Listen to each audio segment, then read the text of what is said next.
Hello guys, welcome once again to my channel. Welcome to JO-FANTRY. Today I have an interesting video for you guys. So I am fortunate enough to attend one of my dream schools in the United States Army as part of my career, and it is called the United States Army Air Assault Training. As part of my preparation to get myself ready to be in shape for this training, because I am told this training is not a joke. I have a video. Let's go and check out this training together, and I'll be right back. Agility and confidence. When it comes to this obstacle, the only thing that can touch these beams is your hands. Instructors demonstrate how to negotiate each obstacle. You cannot use any of the vertical beams to assist you. And show students what they can and cannot do on the course. Assult, we know it's warm. Stay loose, stay hydrated, be smart, be aware. Everyone's a safety, look out for each other. Two of these obstacles are major obstacles, and students must pass both in order to complete Day 0. First up is the aptly named Tough One. Assult on the left, go ahead. It starts with a 3-meter rope climb, and then tests balance, along with upper and lower body strength, at a height of over 30 feet. Students wait in line with their backs to the obstacle, so they don't get a chance to observe other students' attempts. I don't think a lot of people can climb the rope, so I would say that one would be their toughest one. So over the past 2 months, if there was a rope, I go find it and I practice on it. I felt good going up it, but it was also a little bit of dumb luck that it was my very first thing where I had all my strength on my side. I would promote others to work on their upper body strength to kind of be able to do that one to its fullest. The second major obstacle is the 35-foot tall confidence climb. Students must climb up 10 wooden beams. As they ascend, the distance between each beam subtly increases before they climb over and begin their descent down the other side. Use that black beam and then try to get that leg to swing over the top. They have those vertical beams on the side to hang on to. It makes it very easy to actually just climb onto the next one. But a lot of people, you could even see taller people that you think could just reach up, grab it, pull themselves to the next one, but they're scared of the height and they let it get to them mentally. There you go.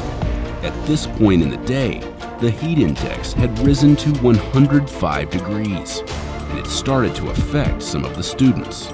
He's teetering that line. A medic gave this student a packet of powdered electrolytes to mix with the water inside his canteen to increase hydration.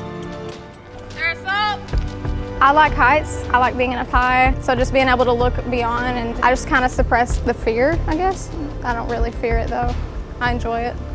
Assult! My height definitely helped. Like I said, I'm 6'3". Up that high, it was challenging, which is funny because I'm scared of heights being a pilot. But once you got over that top rung, on the way down, it felt good. Obstacles like the confidence climb and Tough One prepare students for what comes later in air assault training. It builds their confidence at high elevation, so when it comes to phase 3, it's easier for them to rappel off of the tower, as well as when we get aircraft, they're a lot less scared and they're more confident in their ability to hold on to something if they need to, or climb down something if they need to. With the 2 major obstacles out of the way, 7 minor obstacles are all that stand between these students and the end of Day 0. But if they fail 2 of these obstacles, they're out. Upper body strength is key when it comes to navigating the incline wall, which can be challenging for some students. But Miller conquered it with ease, as did McCurdy. In the low crawl, students keep a low profile to avoid touching the barbed wire above them. Flexibility is put to the test with the high step over, where they swing their legs over 10 horizontal beams of varying heights off the ground. On On the 6 vault, students can only use their hands to vault themselves over the wooden beams. But for some students, it's not so easy. Is one of the biggest ones for them.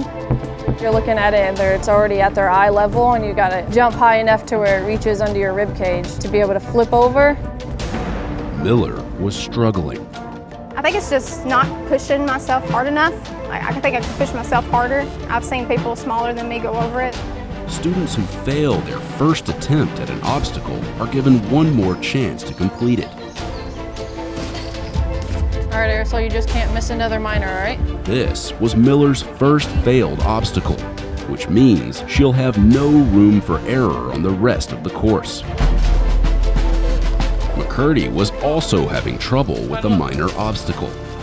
On the swing stop jump, students must swing from a rope onto a wooden beam. Use That rope a little bit more. I would say at that point on the obstacle course that I was not necessarily burnt out, but I was feeling it, especially with that older age. I actually passed it multiple times in my practice sessions, and I couldn't get up on that rung. This was McCurdy's first failure, which meant that both he and Miller could not afford to fail the final obstacle, known as the Weaver. After the rope swing, my spirit was hurt because I knew I was gonna be climbing up Mount Everest looking up at that Weaver.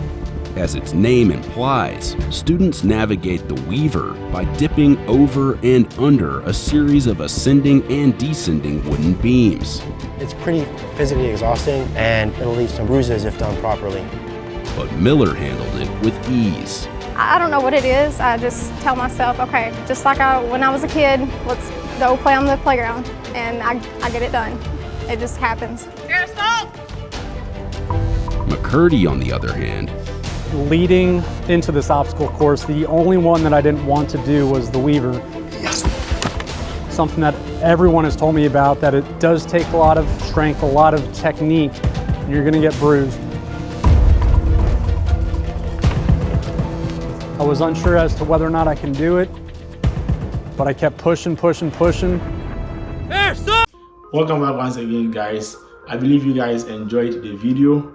So I'm asking all my JO-FANTRY fans to go into the comment section and just tell me their general take on this video. And if you were the one going for the training, which area, which aspect of the training do you think you are going to work on to improve upon yourself before you even attend this training? Mind you, it is day 0. The training has not even yet started. This is the very first day you report at the training, the day 0, what you have to go through to test your fitness level to see if you really qualify for this course before you start the real training. So it is not a joke.